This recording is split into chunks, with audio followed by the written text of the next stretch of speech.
We're in Jungle World right now. Just as we move past the ebony langur exhibit, we're going to the section where we have our nocturnal exhibits. Exhibiting nocturnal animals at the Bronx Zoo gives people insight into a world they wouldn't normally see. It's really a challenge in zoos to exhibit nocturnal animals.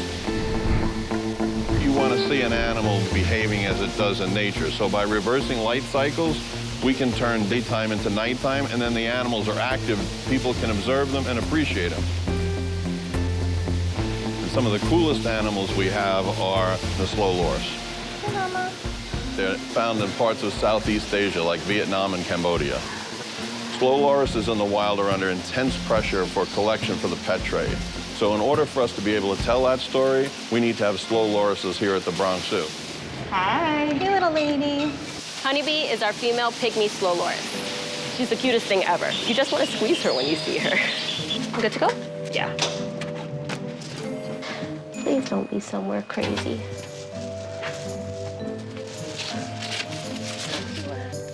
He's right here. All right. Our male scarab and honeybee were housed together up until recently. So we're hoping they did breed and that she's pregnant. Hi. We're gonna ultrasound her and hopefully there's something in there. We're looking for a fetus or a pocket of fluid with a little floating embryo. I don't see anything that looks like a fetus. Are you sure? Look again. Nothing. That's not what we want to hear. There's some poop in there. Not quite a baby. Not quite a baby. You fooled us, honeybee. Okay, Mommy. They should be fairly easy to pick up on the ultrasound, and there was nothing in there that was consistent with an embryo or with a fetus, so. It's a bummer. We're gonna get her weight. In the bowl. Go on in. There you go, you're so good. You are such a good girl. 808. Oh, honeybee. She's way heavier than she should be. Honeybee has some weight issues. You really want them in a healthy weight range to conceive. So for her, that should be more like 500 to 600 grams. Her weight now is just over 800 grams. Slow lorises actually have really drastic weight changes that are seasonal, so they will rapidly gain and lose weight throughout the year. You want to do the honors? They're only fertile for a few days a year, so it's really important that we don't miss the breeding window. So we will reintroduce the breeding male scarab as soon as possible. Hopefully this time around they will be successful. There you go, Mommy. This is our 18-year-old male okapi poussey. Come on, bud. Poussey is one of my favorite animals. He's just a lovable okapi that I like to be around. Poussey is unique for our okapi in the fact that he's a little bit more social than the other okapi. That's a good boy. He likes the interaction with the keepers. He's actually a full-grown male, but he is stunted in height, so he's tiny. His name comes from a French fairy tale translating to Tom Thumb because he's such a little male. He's actually been very successful with breeding, so most of our offspring are from Poussey because he is our only breeding male at the moment. He's able to get the job done even though he's very tiny.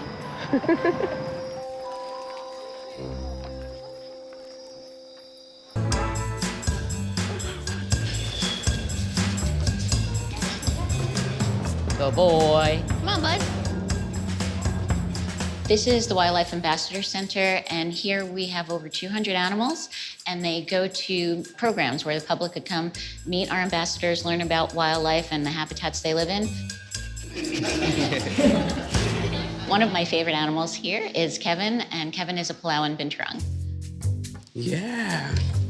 So these guys, you can find them in Southeast Asia. They like to climb trees. Before I started working here, I didn't even know what binturongs were. It's not an animal that you see every day. It's always exciting when we show the binturong. Binturongs in the wild will eat birds, fish, and fruit. To help them catch their prey, they have sharp teeth and really sharp claws. Yeah, so just let him walk up to you. Yeah. Just like you would vaccinate your cats and dogs at home, we vaccinate our animals here to protect them, but also to protect the visitors who come in contact with the animals. Hi.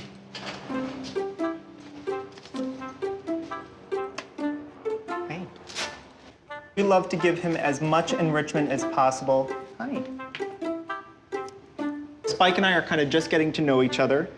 The first 2 weeks I worked with him, I kind of just worked on letting him feel me out, smell me, kind of pick up on different sensory cues for him to feel more comfortable around me before I would enter his enclosure like this. We want him to be as comfortable as possible. Not my pants. No. I'm gonna try to move my way out. Thanks, buddy. He seems to really be interested in exploring his enclosure, checking different things, moving the bales of hay around, gnawing on some of the perching, because that's what they do as rodents with those big teeth. And Spike is getting prepped to go on exhibit soon. He'll be joining our other North American porcupine on our trail section of the zoo. Hopefully he'll make lots of offspring. He's a whole face of lettuce.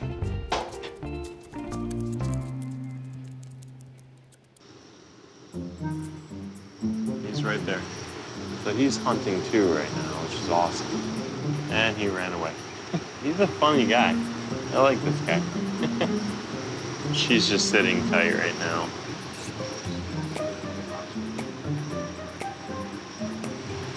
All right, this is interesting.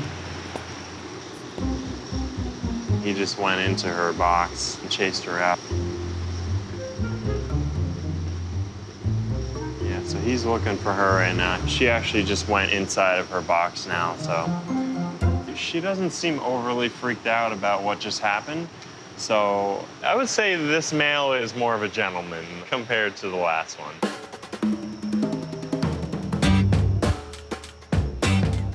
The next phase is monitoring them and just kind of let things happen. If they do get along, chances are we'll see them in the same nest box. This guy, he's just cracking me up right now. Okay, everybody's out. Now Velcro's coming out. Velcro! Did she come over? Not yet, not yet.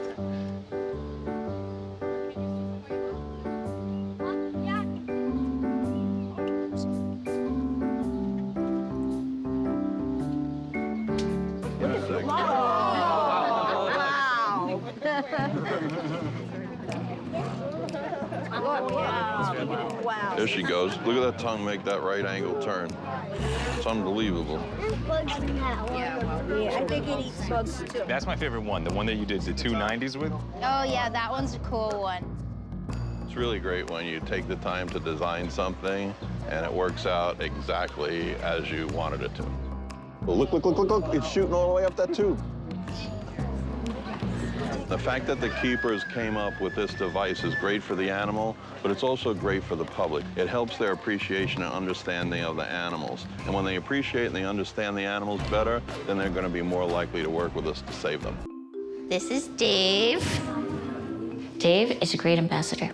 He's just charming, and he'll walk into that classroom. He goes up to all the children. They could touch him. He's one of my favorite animals here. He's just curious, and I think that's a really cool characteristic that he has. He's not really afraid of anything. He's my buddy, huh? You don't realize how important you are, buddy, huh? I think Dave feels more like family than some of my actual family, and my family knows that. Hey, buddy. My old man, you're doing good. He's 14, almost 15 years old. They live, I like to say forever, but you'll read 15 to 17. A while back, his right leg went out from underneath him, and it was really scary. Come on, let's go back. We worked him up over at the health center, and it was good we did that because we saw he's in remarkable shape with a tiny bit of arthritis in his right knee. I love this guy. He's currently on pain medication. Long-term, what effect is that going to have on his kidneys? So I'd like to look at alternative treatments and see what we could do because I'd like to keep him around for a lot longer.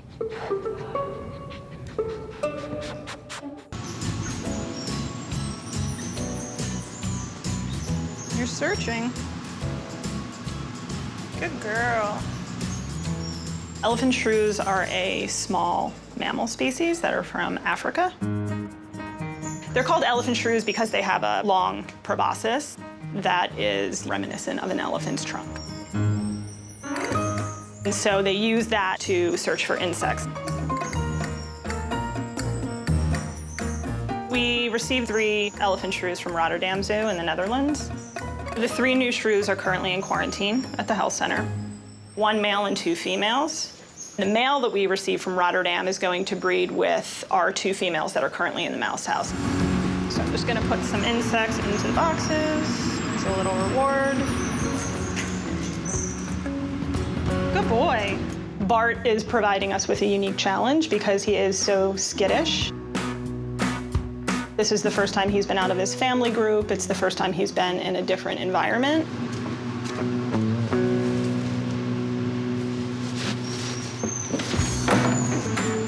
That's what they do. The challenge in working with a really nervous species is that you have to take your time and learn how to work around them. I know, you're mad.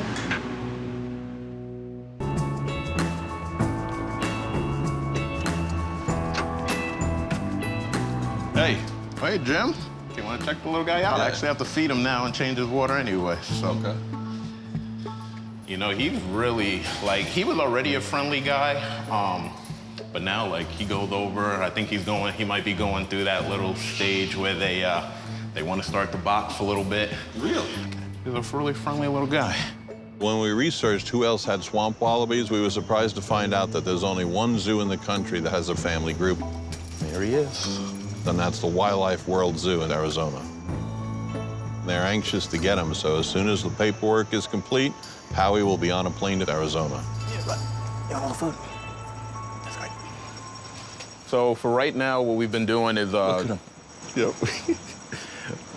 He always goes for the corns. He always goes for the corn next. And, you know, we say an eating animal is a nice, relaxed animal. He doesn't even care. You know, he really is a pretty animal. I mean, it's so unusual for a wallaby that comes out of the pet trade to be intact and not neutered. He's a sweet animal. Any place will be lucky to have him. This is a really good situation because the Wildlife World Zoo is going to get an animal that's going to help them sustain a healthy population of swamp wallabies, and Howie's going to get to go to a place where he's going to live with other animals of his own kind and be in a social situation. It's the best possible ending for him. You know, this worked out okay for him, but I mean, this guy could have ended up in a really bad situation. I'm glad that whoever turned him in did so responsibly. I hope what people take away from this is that they need to be really thoughtful before they acquire any pet, but especially with an exotic animal. The reality is the average person just cannot provide for what an exotic animal needs to live and to be happy. Hey, a fun little guy.